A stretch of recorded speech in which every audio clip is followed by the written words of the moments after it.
la la la ilaha illallah la ilaha illallah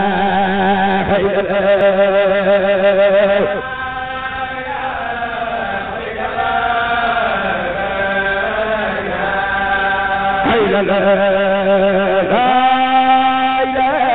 ilaha illallah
Je suis coordonnateur scientifique en oncologie médicale et radiothérapie.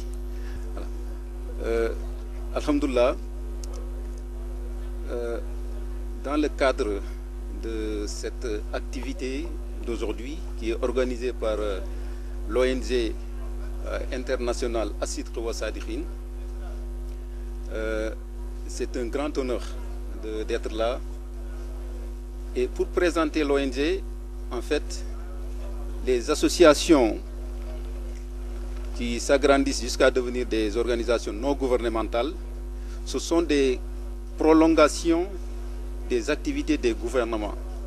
Aujourd'hui, l'ONG As-Sidq wa Sadiqin est devenue internationale et nous le représentons en Europe et au Canada. En effet, nous sommes dans une dynamique de développement de l'ONG. Nous organisons un partenariat solide de solidarité active qui nous permet aujourd'hui d'avoir une représentation assez étendue dans le territoire français, espagnol, italien et canadien. Donc c'est pour dire que cette ONG-là, c'est un honneur pour le Sénégal de l'avoir.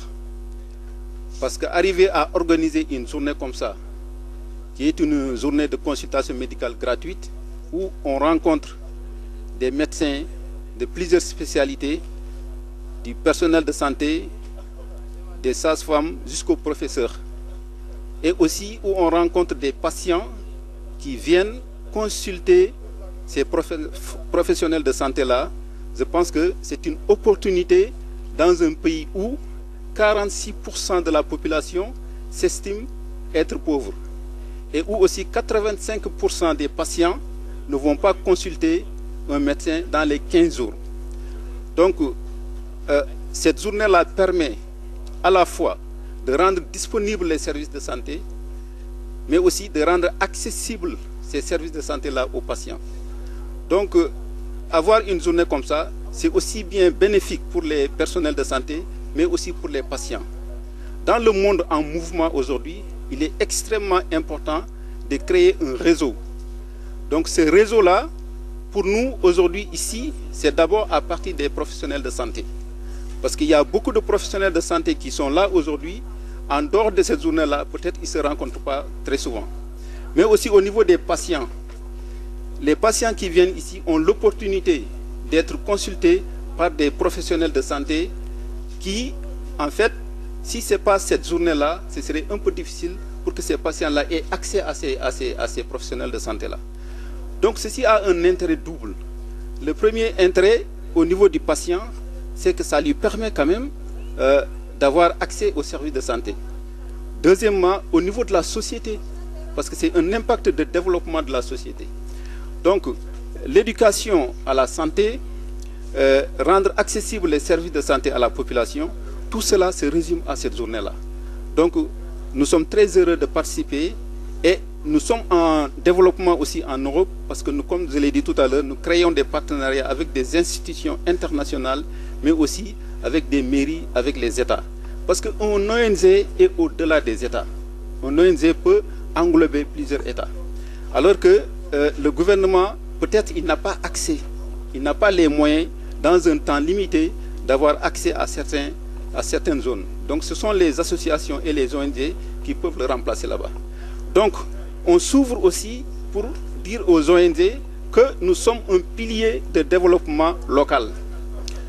Parce qu'arriver à organiser ça sans le financement d'aucune institution, je pense que c'est une preuve de solidité, c'est une preuve aussi de confiance que les institutions, les États peuvent avoir confiance à l'ONG Assirko Sadikhin pour véhiculer ou bien pour développer les actions de santé au niveau local. On est plusieurs sections. La section de Paris, on est siégé dans la ville de Saint-Denis. Et dans la ville de Saint-Denis, on a un partenariat étroit. La ville de Saint-Denis n'organise rien sans nous inviter. Donc on est vraiment très présent à Saint-Denis. Et tout ce que vous faites ici, c'est ça qu'on leur montre. Notre organisation, notre façon de travailler, notre façon de voir l'évolution des choses. C'est ça qui leur plaît en nous et c'est ce qui fait qu'ils ont confiance en nous. Donc en même temps aussi, toujours pour les autres sections et les autres villes, nous sommes en train de dire qu'on est dans une dynamique de développement, mais un développement qui est basé sur la solidarité active. Donc tous les partenariats qui vont dans ce sens-là sont les bienvenus. On est un ONG aujourd'hui qui est présent un peu partout dans le monde, qui est financé uniquement et seulement par les membres de l'ONG. Donc tout partenariat est les bienvenus, mais c'est un partenariat qui doit être actif et dynamique. Dynamique dans le sens où ce sont les projets qu'on demande à être financés, mais pas les personnes. Notre objectif, c'est le développement de l'être humain. Parce que si l'être humain est développé, la communauté sera développée. Et si la communauté est développée, le pays sera développé. Et si le pays est développé, je pense que le bien-être dans le monde sera de plus en plus efficace et effectif. Comme l'a dit notre cher Albouri, je travaille au niveau de l'OMS à Genève et je suis coordonnateur dans le domaine des systèmes de santé. Et notre travail fait qu'on va appuyer des pays pour renforcer leur système de santé, pour une meilleure intégration des différents programmes, mais aussi pour un meilleur impact sur la santé des populations. Et dans le cadre de ces missions qu'on a dans les pays, on se rend compte que ceux qui ont les meilleurs systèmes sont ceux qui ont rapproché la santé des populations. Parce qu'on a certaines communautés qui sont très éloignées ou bien qui sont très pauvres, qui ont des difficultés d'accès aussi bien géographiques que financières au système de santé. Donc rapprocher la santé de ces populations, comme on l'a fait aujourd'hui, est un gage de succès. Et tous les pays qui ont eu vraiment les meilleurs indicateurs de santé sont les pays qui ont eu des initiatives comme celles qu'on a aujourd'hui, qui ont rapproché la santé des populations et n'ont pas attendu que les populations se déplacent au niveau de la santé. On sait que, compte tenu des contraintes financières et des contraintes géographiques, on sait que beaucoup de personnes ne consultent pas malgré les besoins. Parce qu'ils vont dire, de toute façon, si je vais, on va m'écrire une ordonnance et je ne pourrai pas payer. Donc c'est pourquoi ils ne vont pas. Donc une structure comme Assirko Sadikhin, qui rapproche la santé des communautés les plus vulnérables, les communautés éloignées, les communautés les plus pauvres, va dans le sens d'améliorer la santé des populations et renforcer l'accès aux soins par les populations les plus vulnérables. Et c'est ce qu'on appelle vraiment le centre du développement durable. C'est vraiment s'assurer que personne n'est laissé en rade et que toutes les personnes qui ont besoin de la santé, qu'elles aient les moyens ou non, qu'elles puissent en bénéficier. Ce qu'on a vu d'autres dans beaucoup de pays qu'on a visités dans le cadre de l'appui autrui, c'est qu'il y a une intégration des programmes. Quand on regarde une journée comme celle-ci, où dans la même enceinte, on a différents programmes, et je vous tiens à féliciter Dr Ndour et toute l'équipe dans ça, c'est un gage de succès. Parce qu'on peut venir pour une consultation quelconque, et on se rend compte qu'on a une autre maladie, et le temps de prendre un autre rendez-vous chez un autre spécialiste, ça peut prendre des mois, mais quand on a tout aux environs, ça permet aussi de raccourcir les délais et d'améliorer la situation. Ça aussi, c'est un gage de succès qu'on rencontre dans le truc. Le troisième point qui vraiment montre le succès des services de santé dans beaucoup de pays, c'est que quand on regarde les ONG comme Sidqi wa Sadiqine, on se rend compte que dans beaucoup de pays, l'État n'est pas en mesure de couvrir toutes les zones géographiques. Et beaucoup d'initiatives pour rapprocher la santé de communautés ont été faites par des ONG, ont été faites par des initiatives, qu'elles soient religieuses ou sociales, qui ont vraiment initié ce genre de programme. Et c'est pourquoi je tiens vraiment à féliciter à Sidqi wa Sadiqine pour ça, qui ont initié ce genre de programme pour les rapprocher réellement de la santé. Et une fois que ces programmes sont bien implantés, l'État vient en accompagnement. C'est pourquoi nous tenons vraiment à appeler l'État à venir en accompagnement pour l'ONG Sidqi wa Sadiqine, parce qu'en une journée, traiter plus de 1000 personnes avec un plateau intégré qui a différents domaines d'appui aux soins, ça c'est vraiment très très rare. Et ça c'est quelque chose qu'il faut encourager et qu'il faut féliciter. Donc nous tenons à réitérer vraiment nos félicitations à tous les acteurs et aussi le leadership de Cheikh Saïd qui a renforcé tout cela, qui avait été commencé bien avant et qui est devenu beaucoup plus large et beaucoup plus utile aux populations. Donc nous tenons à remercier et à féliciter tout le monde pour ça. Pour donner quelques mots en français, c'est pour dire que le diabète fait partie des maladies cardiovasculaires. Les maladies cardiovasculaires sont au devant de la scène aujourd'hui, plus que les maladies infectieuses. Les maladies cardiovasculaires tuent. On ne peut pas aller dans une famille sans rencontrer une maladie cardiovasculaire. Ce qui est important dans ces familles où il y a des diabétiques, la famille joue un rôle extrêmement important parce que le médecin ne consulte la personne une fois par 4 mois. Si vous voyez une fois par 4 mois, c'est 3 fois dans l'année, c'est insignifiant. Si on prend 365 jours, on enlève 3 jours pour que tu puisses te faire dépister, te faire regarder, te faire consulter. Donc en ce moment-là, je pense que ça peut régler pas mal de choses. Le diabète est une maladie, surtout le diabète de type 2, parce qu'il y a principalement deux types. Il y a le diabète de type 1 qui frappe les enfants, il y a le diabète de type 2 qui sont avec les personnes adultes. C'est ceux qui vivent avec des familles qui sont diabétiques. Ce diabète de type 2 est extrêmement sournois.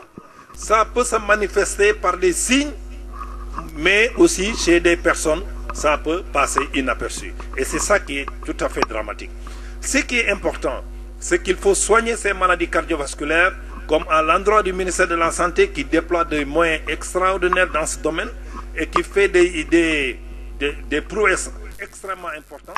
Mais ce qui est possible est de comprendre, c'est que c'est des maladies qui peuvent amener d'énormes complications. Les complications peuvent être des complications dans les gros vaisseaux, comme des AVC, des crises cardiaques, mais ça peut aussi entraîner des amputations. Et vous voyez que les diabétiques font encore beaucoup d'infections.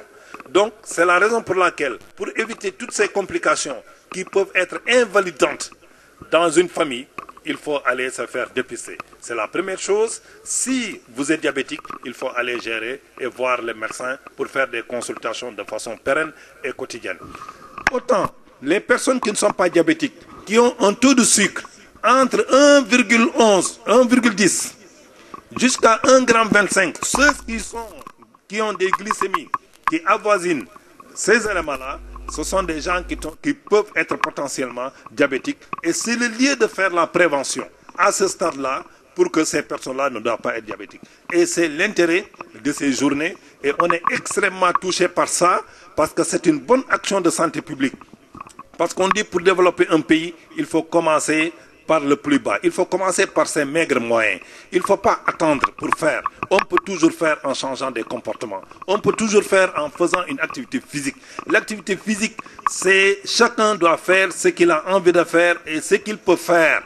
On ne peut pas demander à quelqu'un qui a 70 ans d'aller faire ce que le jeune de Sadio Mané est en train de réaliser à Liverpool. Non, on lui demande juste de sentir qu'il peut faire quelque chose, même la marche est une activité physique. Donc, il faut faire de l'activité physique. Il faut aussi faire manger moins sucré, moins salé, moins gras.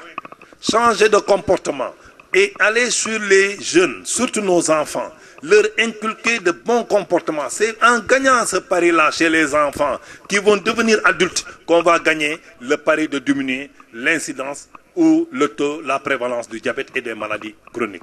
Je vous remercie infiniment. Donc je remercie tout le monde, je remercie et félicite le Cheikh pour ce qu'il a fait. Je remercie aussi le Dr Ndour pour cette brillante organisation qui a permis et qui permet chaque année cette consultation de fait dans d'excellentes conditions. Et aussi de dire que le service d'urologie de l'hôpital Dantec est prêt à continuer cette coopération qui se faisait depuis des années. Le professeur Ndoye m'a dit qu'à chaque fois que l'ONG aura besoin de quelque chose en urologie, soit une consultation, soit une conférence, soit des circoncisions à faire à des jeunes enfants, le service est prêt et dès qu'on leur contactera, ils enverront tout ce qu'il faut pour faire cela. Et donc, je remercie aussi le représentant du ministre de la Santé, et je disais tout à l'heure, elle n'est pas connue comme conseiller du ministre, mais elle est très connue comme responsable du programme de lutte contre la tuberculose, où elle a eu à faire, elle a eu obtenu d'excellents résultats.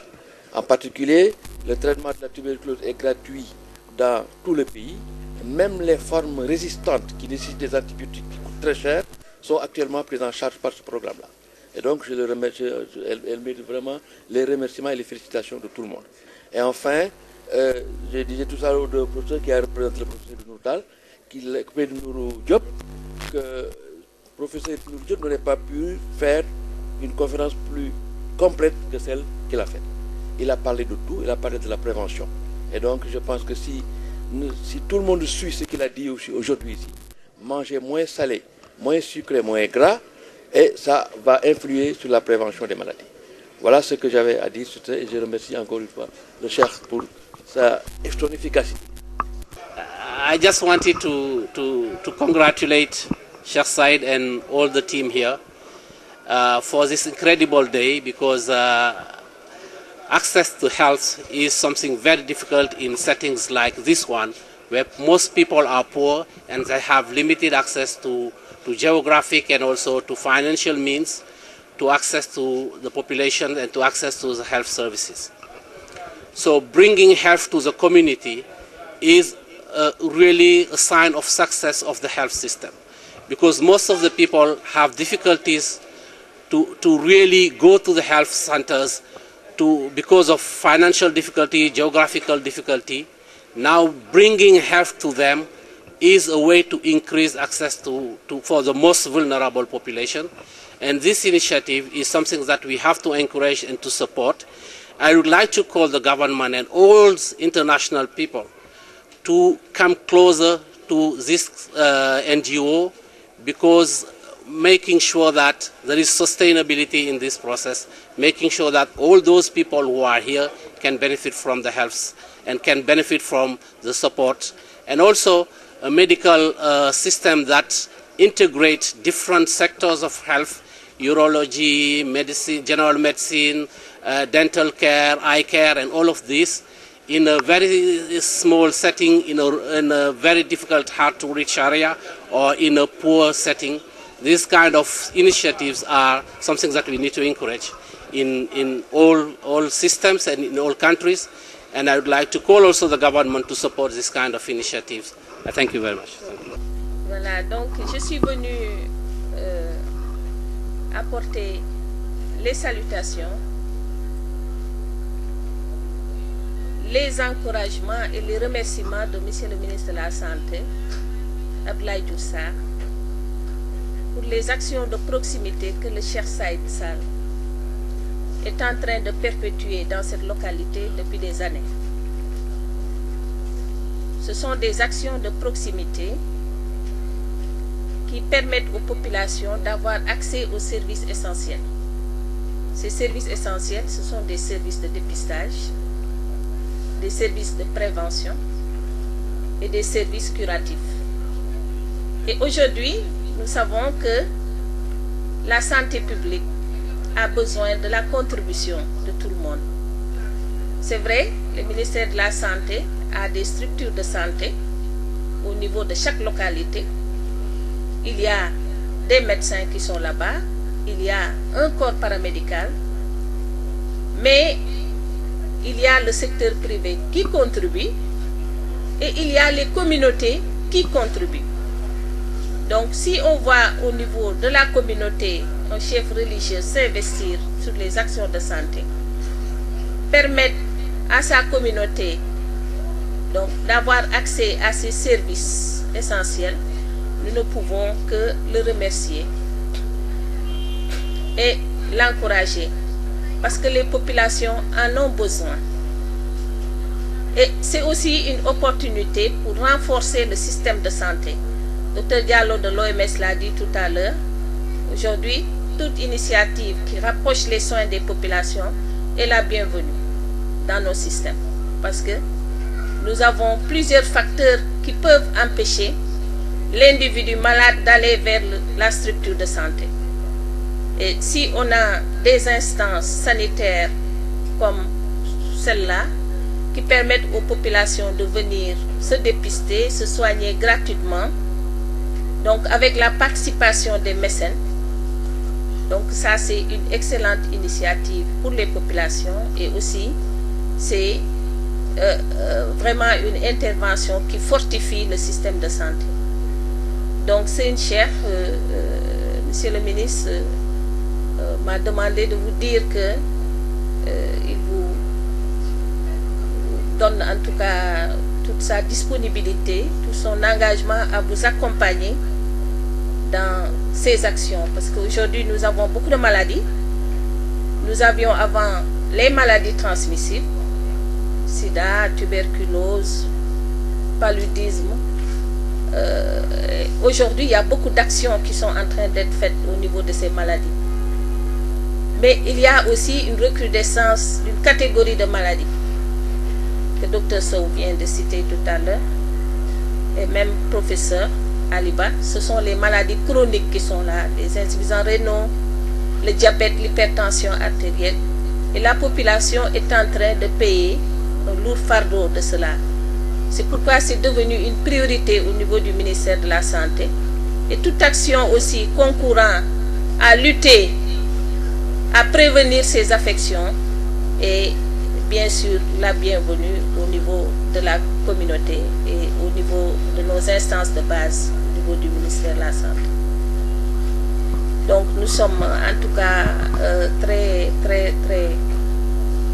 satisfaits de cette organisation et Monsieur le ministre de la Santé est prêt à vous accompagner davantage pour que ces actions puissent avoir encore une plus grande envergure.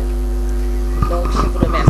Je dirais béni soit ce jour qui nous a permis de manifester notre compréhension de la solidarité et du partage en organisant une journée de consultation gratuite qui a pu réunir 14 pratiquants de spécialités différentes, 23 infirmières, infirmiers et sages-femmes, pendant 4 heures de temps ou 5 heures, à essayer de prendre en charge tous les ayants besoin qui ont participé à cette journée. C'est ainsi que, en passant du dépistage du diabète, du col de l'utérus et de l'hypertension, nous avons pu orienter les participants vers les différentes spécialités, à savoir l'urologie, à savoir la médecine générale, l'odontologie et surtout la pédiatrie, la prise en charge des enfants de bas âge. Et tout cela a pu avoir lieu avec le leadership de Cheikh Saïd, qui nous a toujours encouragés à aller de l'avant et à manifester une réussite du Gamou en passant par la consultation citoyenne de proximité. Donc encore une fois, je remercie tout le monde, de près ou de loin, qui ont essayé de faire de cette journée-là telle ce qu'elle est aujourd'hui, c'est-à-dire une réussite parfaite, venant des participants, venant des professeurs d'université, venant même des gens qui m'ont appelé au téléphone pour dire que je suis de tout cœur avec vous. Je l'avais fait l'année dernière, je l'ai manqué, je l'ai raté cette année, mais sachez que je suis avec vous de tout cœur. Donc encore une fois, merci beaucoup. Assalamu alaikum wa rahmatullahi wa barakatuh.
la